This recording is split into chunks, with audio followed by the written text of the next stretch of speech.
અત્યાધુનિક અગ્રણી doctor S ગોપાલદેવે પોતાના 50મા ગ્લોબલ રેકી હીલિંગ કેમ્પ દ્વારા રચ્યો નવો ઇતિહાસ.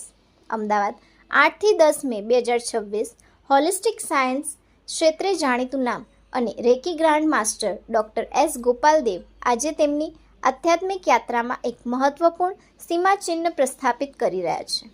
વર્ષ 2000થી શરૂ થયેલી તેમની આ સફર આજે તેમના 50મા 3 દિવસીય રેકિંગ હીલિંગ કેમ્પ સાથે એક નવા શિખરે પહોંચી છે.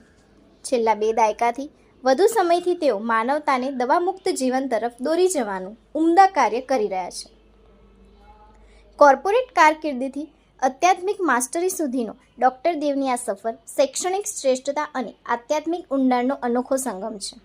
એમકોમ, LLB અને CAIIB જેવી ઉચ્ચ પદવીઓ ધરાવતા ડૉક્ટર દેવે વર્ષ 1982થી 2010 દરમિયાન સ્ટેટ બેંક ઓફ ઇન્ડિયામાં પ્રતિષ્ઠિત સેવા આપી હતી. જોકે 1996માં થયેલા આધ્યાત્મિક જાગૃતિના અનુભવે તેમનો માર્ગ બદલી નાખ્યો. 1998માં તેમણે રેકી ગ્રાન્ડ માસ્ટરનું પદ પ્રાપ્ત કર્યું અને ત્યારબાદ વૈકલ્પિક ચિકિત્સા ક્ષેત્રે PhDની પદવી મેળવી નિષ્ણાંત બન્યા. 15મી મે મારા જીવનમાં એક બહુ મોટું ટર્નિંગ પોઈન્ટ હતું. મારી તમામ સિસ્ટરના મેરેજ થયા પછી જીવનમાં એવું લાગ્યું કે હવે કોઈ મારા માટે રહ્યું નથી. કારણ કે આર્થિક, માનસિક, શારીરિક, પારિવારિક બધી રીતે બહુ જ ત્રસ્ત હતો.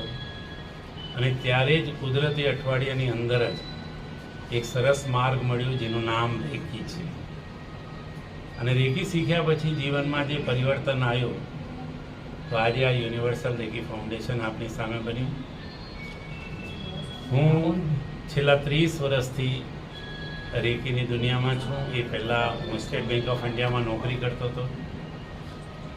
રેકીની સાથે જોડાયા પછી જ્યારે મારા પોતાના શારીરિક પ્રોબ્લેમ, માનસિક પ્રોબ્લેમ, પારિવારિક પ્રોબ્લેમ, સામાજિક પ્રોબ્લેમ અને આર્થિક તકલીફો એ તમામથી જ્યારે હું મુક્ત થયો ત્યારે મનમાં એક વિચાર આવ્યો કે બેંકની નોકરીથી તો મને ખાલી પગાર જ મળે છે, પણ જે સૌથી મોટો ધન હોય એ કોઈના આશીર્વાદ હોય, કોઈના સુખ હોય, કોઈની ચહેરા ઉપર જો સીમિત જે હોય, તો એના હિસાબે ધીરે ધીરે હું બેંકની નોકરી છોડીને આ દુનિયામાં આવ્યો. હીલિંગ દ્વારા 3 દિવસમાં લોકોને રેકીથી કેટલું સારું થઈ શકે સન 2000 સાલમાં